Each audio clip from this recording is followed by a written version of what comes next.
প্রবাসে যারা আছেন তারা এনআইডি দিয়ে আমরা একটা অ্যাপ তৈরি করেছি, যেটা আপনি অ্যাপেল স্টোর থেকে বা প্লে স্টোর থেকে ডাউনলোড করবেন নিজের সেলফোনে, এবং ডাউনলোড করার পরে ওই অ্যাপের রেজিস্ট্রেশনটা করবেন।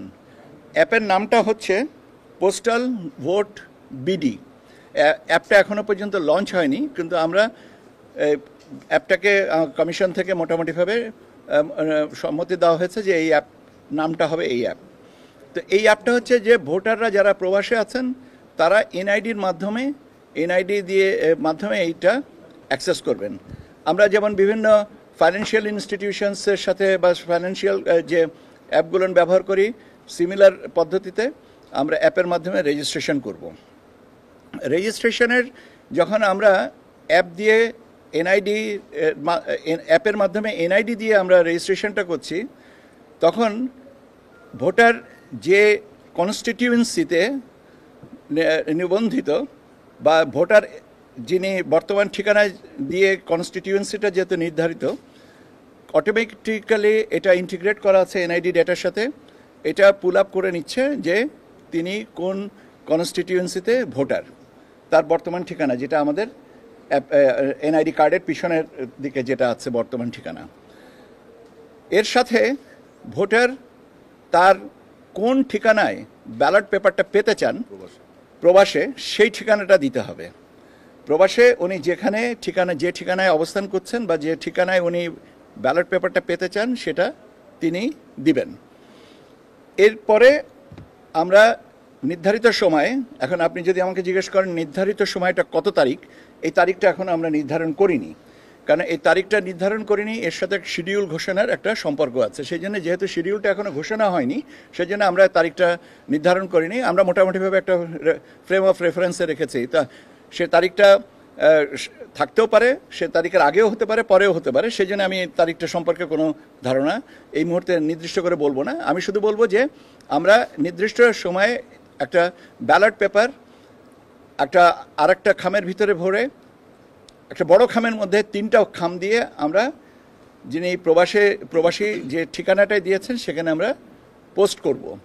বাংলাদেশ ডাক বিভাগ এই খাম 3টা, মানে একটা খামের ভিতরে আরও 2টা খাম, মোট 3টা খাম পৌঁছাবার ব্যবস্থা করবেন সেখানে।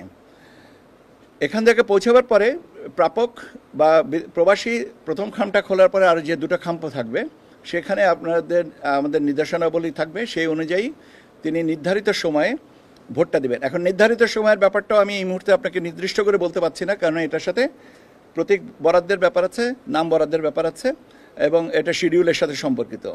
কাজেই এটা হচ্ছে আমাদের, এবং প্রবাসের থেকে আমরা যে ব্যালট পেপারটা পাঠাবো সেটাতে ক্যান্ডিডেটদের নাম থাকবে না, শুধু থাকবে সিম্বল, এবং সিম্বলের পাশে একটা স্পেস করে দেওয়া থাকবে। সেই স্পেসে তারা টিক চিহ্ন অথবা ক্রস চিহ্ন দিয়ে ভোটটা দিবেন। ভোট দিয়ে আপনার ব্যালট পেপারের জন্য নির্ধারিত খামটা বন্ধ করবেন।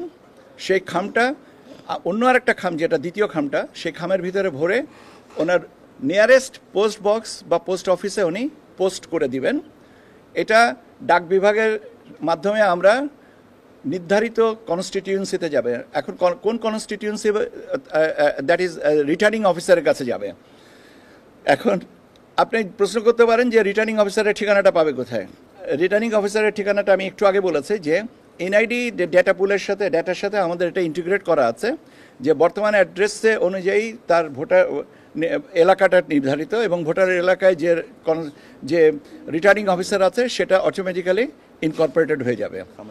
এবং এটা আমরা ম্যানুয়ালি করব না, এটা আমরা আপনার ডেটাটা পুল করে আমরা ইলেকট্রনিক্যালি বা আমাদের বলা যেতে পারে আমরা টেকনোলজির মাধ্যমে এটা প্রিন্টটা করে দেবো, যাতে কোনো ম্যানুয়াল টাচ না থাকে। কাজে আপনি বুঝতে পারতেছেন যে বড় খামটা, যেটার ভিতরে অন্য 2টো খাম থাকবে, সেটারও প্রিন্টিং, এবং দ্বিতীয় খাম যেটার মধ্যে আপনার ব্যালট পেপারের খামটা থাকবে, সেটাও সবটাই ডাক বিভাগ তার প্রিন্টিং প্রসেসটা নিশ্চিত করতেছেন। এখন ব্যালট পেপারটা স্বাভাবিকভাবেই আপনার নির্বাচন পোল ডেট, যে তারিখে ভোট দেওয়া হয় তার আগেই এসে পৌঁছাচ্ছে, পরে পৌঁছালে তো এটার কোনো দাম নেই। এখন রিটার্নিং অফিসার এটা তার জিম্মায় এটা সংরক্ষণ করবেন এবং ভোট গণনার সাথে এটা সমন্বয় করে ফাইনাল করবেন। একটা বিষয় এখানে আমার স্পষ্ট করা উচিত, সেটা হচ্ছে যে প্রবাসে থেকে যিনি নিবন্ধন করবেন তিনি যদি ভোট গ্রহণের তারিখে ঢাকায় থাকেন এবং বলেন যে আমি নিবন্ধিত, ঢাকা বলতে আমি বাংলাদেশ বুঝাচ্ছি, নিবন্ধিত, আমি নিবন্ধন করেছি কিন্তু আমি এখন দেশে আছি, আমি এখানে ভোট দেব, সেটা হবে না, সেটা হবে না। এখন কয়জনা নিবন্ধন করবেন, কিভাবে নিবন্ধন করবেন, কি পদ্ধতিতে নিবন্ধন করবেন, যে পোস্টাল আপনার যেটা আমি বললাম যে আপনার একটা অ্যাপের মাধ্যমে, সেটা কতজনাই নিবন্ধন করবেন, কবে নাগাদ করবেন, এই জিনিসগুলো কে করবেন এটা তার বিষয়, কবে নাগাদ করতে শুরু করবেন সেটা আমরা বলে দিতে পারবো। এটা একটু সময় দেন, শিডিউল ঘোষণার সাথে তো এটা সম্পর্কিত, আমরা এটা সিনক্রোনাইজ করে আমাদেরকে আপনাদের মাধ্যমে আবার সবাইকে জানিয়ে দেবো।